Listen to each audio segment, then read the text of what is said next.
Kita mulai dengan gagasan inti. Kejahatan tidak selalu sebuah sifat bawaan. Ia juga merupakan produk reaksi sosial. Presentasi ini menempatkan teori label dan interaksionisme simbolik sebagai lensa utama untuk memahami bagaimana tindakan tertentu diberi makna kriminal. Kita akan menelusuri akar filosofis, mekanisme pelabelan, konsekuensi individual dan kolektif, kritik utama terhadap teori ini, serta implikasi kebijakan praktis. Tradisionalnya, kriminologi mencari penyebab, biologis, psikologis, atau struktural, yang menjelaskan mengapa orang berbuat menyimpang. Teori deviansi baru menggeser fokus, bukan semata tindakan, melainkan reaksi sosial terhadap tindakan itu.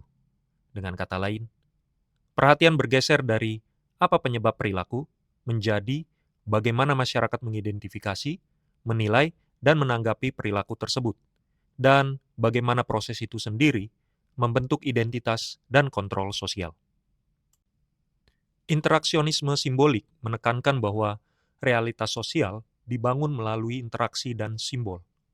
Myth mengingatkan bahwa diri terbentuk lewat negosiasi sosial. Ia bukan bawaan. Bloomer melanjutkan, tindakan manusia diarahkan oleh makna yang mereka berikan, dan makna itu muncul dari interaksi. Dari perspektif ini, label kriminal adalah simbol sosial yang dihasilkan dan diperkuat oleh proses komunikasi dan pengamatan, bukan sekedar deskripsi netral atas fakta. Howard Becker menegaskan bahwa penyimpangan bukan kualitas inheren dari suatu tindakan, melainkan konsekuensi dari penerapan aturan dan sanksi oleh masyarakat. Konteks sosial, siapa pelakunya, siapa yang mengamati, dan dalam situasi apa tindakan itu terjadi, sangat menentukan apakah suatu perilaku diberi label menyimpang atau tidak.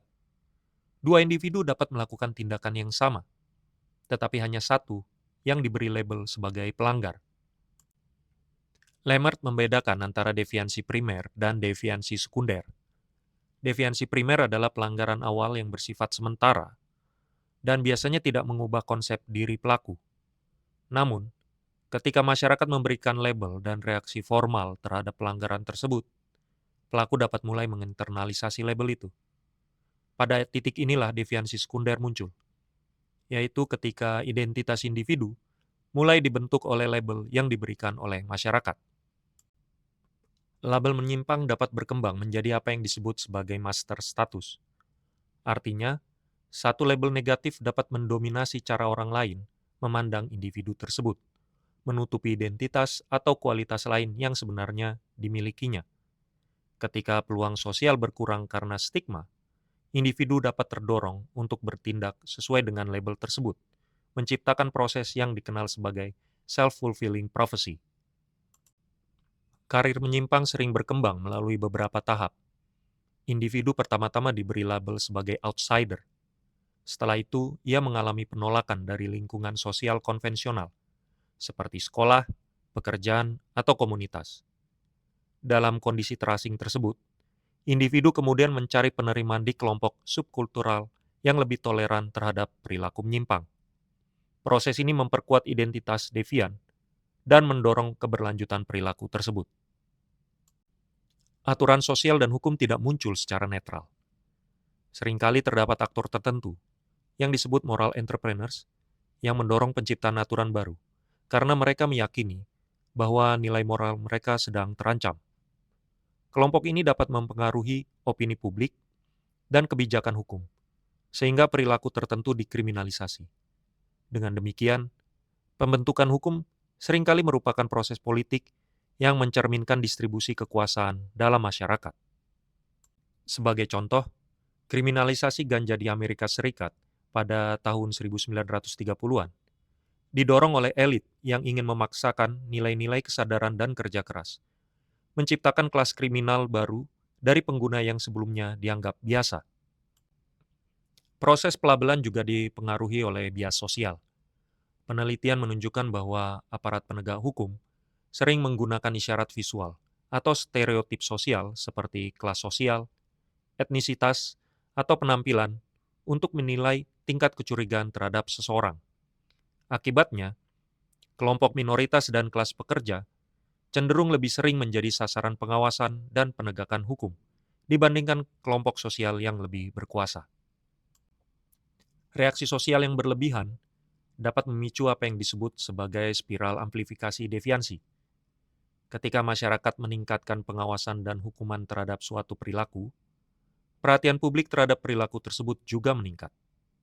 Media massa sering memperkuat persepsi ancaman ini melalui moral panik. Akibatnya, tindakan represif justru dapat meningkatkan alienasi sosial dan memperkuat perilaku menyimpang yang ingin ditekan. Teori label memberikan sejumlah implikasi kebijakan penting. Salah satunya adalah penggunaan diversi untuk menghindarkan pelaku, terutama anak muda, dari kontak langsung dengan sistem peradilan formal. Pendekatan lain adalah dekriminalisasi terhadap pelanggaran ringan yang tidak memiliki korban langsung. Tujuan utama kebijakan ini adalah mengurangi stigmatisasi dan memberikan kesempatan bagi individu untuk kembali ke jalur sosial yang konvensional. Braithwaite membedakan dua bentuk respon sosial terhadap pelanggaran.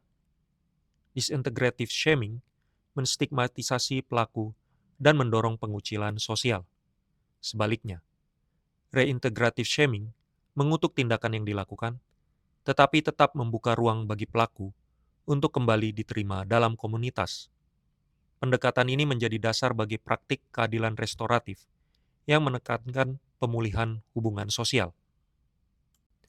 Meskipun berpengaruh, teori label juga menghadapi sejumlah kritik. Sebagian peneliti berpendapat bahwa teori ini terlalu menekankan reaksi sosial dan kurang memperhatikan motivasi awal individu untuk melakukan pelanggaran.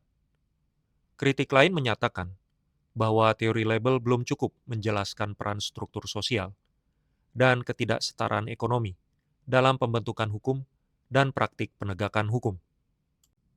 Teori label mengingatkan kita bahwa kejahatan bukan hanya persoalan tindakan individu. Ia juga merupakan hasil dari proses sosial yang melibatkan definisi, reaksi, dan kekuasaan. Dengan memahami bagaimana label kriminal dibentuk dan diterapkan, kita dapat melihat bahwa sistem peradilan pidana tidak sekedar menanggapi kejahatan, tetapi juga berperan dalam membentuk realitas kriminalitas itu sendiri.